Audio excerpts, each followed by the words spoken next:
শিক্ষার্থীরা আজকে আমরা টেন্স চেনার সহজ উপায় আলোচনা করব। এই রুলসগুলো আমরা অনুসরণ করলে তা আমরা সহজেই টেন্স চিনতে পারবো।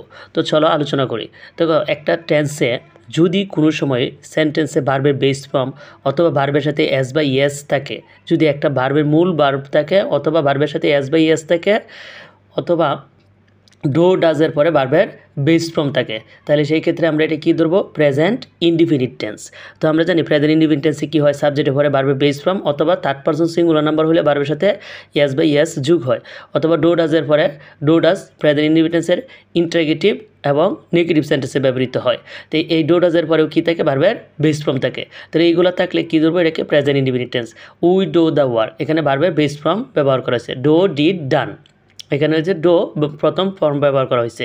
শি ইটস রাইস, যে ভার্বের সাথে এস আছে, সুতরাং এটা কি? Present indefinite tense. Does she গো, এখানে ডাজ আছে, সুতরাং তারপরে ভার্বের বেস ফর্ম আছে সাবজেক্টের পরে। তো এই ক্ষেত্রে এটা কি? Present indefinite tense. যদি সেন্টেন্সের মধ্যে ভার্বের 2 নম্বর ফর্ম থাকে, কোনো সেন্টেন্সে ভার্বের 2 নম্বর ফর্ম থাকে, একটা ভার্বের 3টা ফর্মের মধ্যে ভার্বের ফার্স্ট ফর্ম 2 নম্বর ফর্ম মানে ভার্বের ফার্স্ট ফর্ম থাকে, তাহলে ভার্বের এটা কী ধরবো? First indefinite tense. তো ডিড প্লাস ভার্বের বিয়ন এটা থাকলেও কী ধরবো? এটাকে first indefinite tense. We solved our problem, did you do the work, এই যে ডিড আসছে তাই এখানে ভার্বের বেস ফর্ম ব্যবহার করেছে সাবজেক্টের পরে। তো এম এটা তাহলে কি tense? First indefinite tense. Am is are, am is আরের পরে যদি ভার্বের সাথে আইএনজি থাকে, এম ইজ আরের পরে যদি ভার্বের সাথে আইএনজি থাকে মূল ভার্বের সাথে, তাহলে present continuous tense. You are writing, she is going. Was ওয়ারের পরে যদি ভার্বের বিয়নের সাথে কী থাকে? আইএনজি থাকে, তাহলে কী টেন্স হবে? এটা first continuous tense. Am is আরের পরে ভার্বের সাথে আইএনজি হলে প্রেজেন্ট কন্টিনিউয়াস টেন্স। ওয়াজ ওয়ারের পরে যদি ভার্বের মূল ভার্বের সাথে কী হয়? আইএনজি হয়, তাহলে সেটা কী হবে? First continuous tense. She was reading a story. যদি হ্যাভ হ্যাজের পরে ভার্বের 3 নম্বর ফর্ম থাকে, তাহলে কী হবে? Present perfect tense. He has helped me, এখানে ভার্বের 3 নম্বর ফর্ম হয়েছে। You have drawn a picture.